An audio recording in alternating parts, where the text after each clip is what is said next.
नमस्ते, मी योगेश कुटे. Let's खबर बातमध्ये तुम्हा सर्वांचं पुन्हा एकदा स्वागत. माजी पंतप्रधान, देशाचे माजी अर्थमंत्री डॉक्टर मनमोहन सिंग यांचं काल निधन झालं. त्यांच्या निधनानंतर सोशल मीडियावरती त्यांच्याबद्दल सहानुभूती, श्रद्धांजली, त्यांचं नेतृत्व नवं कळालेल्यांची एक प्रतिक्रिया याचा महापूरच सध्या सोशल मीडियावरती आलेला आहे. डॉक्टर मनमोहन सिंग ज्यांना 2012 ते 14 या कालावधीमध्ये टीकेचा मोठा सामना करावा लागला, त्याच डॉक्टर मनमोहन सिंग यांचं नेतृत्व आज किती उंचीचं होतं याचा साक्षात्कार अनेकांना झाल्यासारख्या या प्रतिक्रिया सोशल मीडियामध्ये परत आहेत. पण खरोखरच डॉक्टर मनमोहन सिंग यांनी घेतलेल्या निर्णयांचा, यांनी घेतलेल्या काही धोरणांचा परिणाम आजही भारतावर, भारतीय नागरिकांवर झालेला आहे. तर असे जे 5 निर्णय आहेत, ज्या निर्णयांमुळे आज देशातील प्रत्येक नागरिकाचा फायदा झालेला आहे आणि देश एका नव्या प्रगतीच्या वाटेवर पोहोचलेला आहे.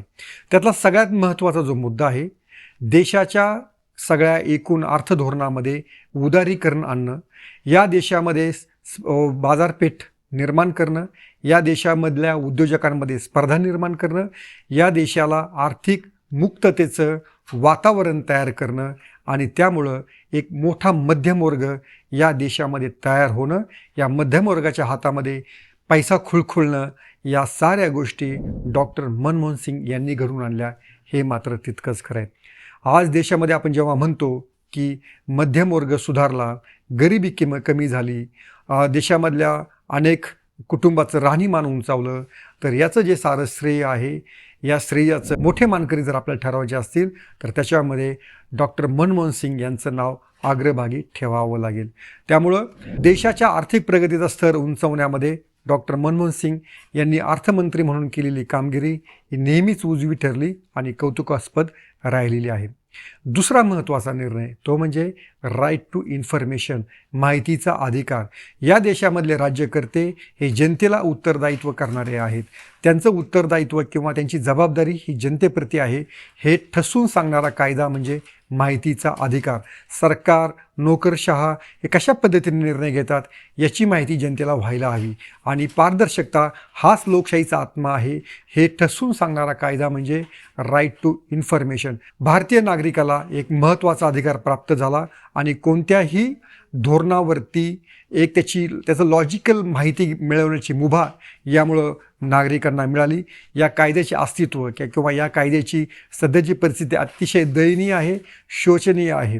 पण या डॉक्टर मनमोहन सिंग यांनी माहितीचा अधिकार आपल्याला दिला. याच कायद्याच्या आधारे त्यांच्या सरकारमधली अनेक माहिती आपल्या पुढे आली आणि या माहितीमुळं मनमोहन सिंग सरकार देखील अनेकदा अडचणीत आलं. मात्र हा कायदा मागे घ्यावा, त्याच्यामध्ये फेरबदल करावा असं त्यांना कधीही वाटलं नाही आणि त्यामुळंच राईट टू इन्फॉर्मेशन हा देखील त्यांच्या कारकिर्दीमधला एक महत्त्वाचा मानाचा तुरा ठरलेला आहे.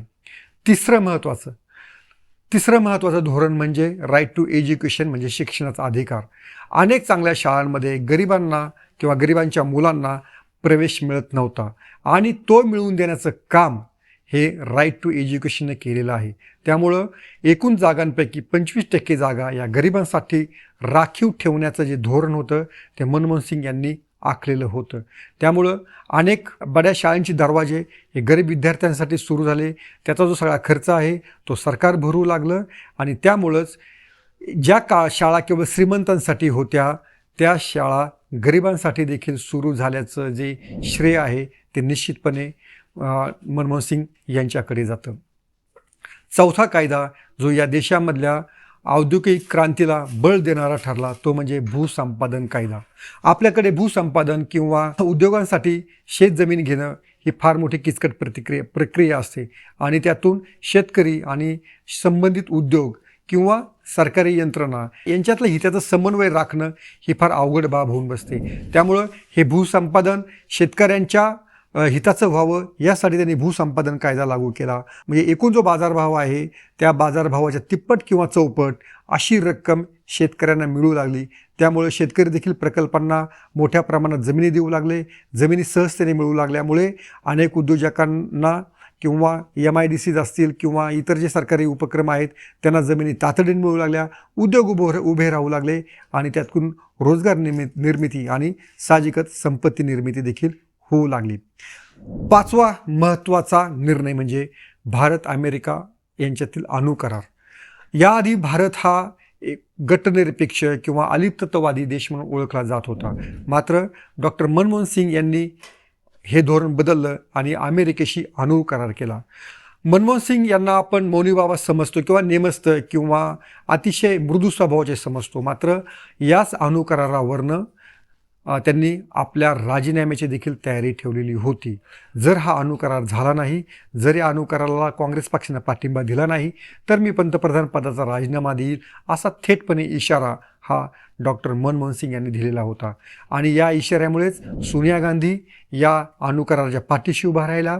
या अणु करारामुळं नागरी आणि लष्करी अशी जी आपली आण्विक केंद्र आहेत यांचं विभाजन आपण त्या पद्धतीनं केलं. या ज्या लष्करी अणुभट्ट्या आहेत त्यांच्या निरीक्षणासाठी आपण परवानगी ही दिली. मात्र त्यामुळे झालं काय, भारत आणि अमेरिका हे अतिशय जवळ आले, त्यांच्यातील व्यापार वाढला, भारतीय विद्यार्थ्यांसाठी अमेरिकेची दारे आणखीन खुली झाली, त्या दोन्ही राष्ट्रांमधला जे टेक्नॉलॉजीमधलं सहकार्य होतं ते वाढलं आणि देशाच्या प्रगतीसाठी देखील ते फार हितकारक ठरलं. त्यामुळं आज जो कोणी तरुण असेल, जो कोणी 1991 पासून मनमोहन सिंग यांच्या काळामध्ये जन्मलेला असेल, या प्रत्येकाला काही ना काहीतरी फायदा डॉक्टर मनमोहन सिंग यांच्या निर्णयाचा झालेला आहे. त्यामुळं देश देखील त्यांच्या ऋणामध्ये राहू इच्छितो आहे. अनेक माणसं पदावरती येतात, पदावरनं जातात, पण पदांवरती अमिट असा ठसा उमटवणारे जे काही मोजके नेते आहेत, जे काही मोजके पंतप्रधान आहेत, त्याच्यामध्ये नक्कीच डॉक्टर मनमोहन सिंग यांचं नाव नेहमीच अग्रभागी राहील. तुम्हाला हा व्हिडिओ कसा वाटला हे नक्कीच सांगा आणि पाहत राहा लेट्स मराठी.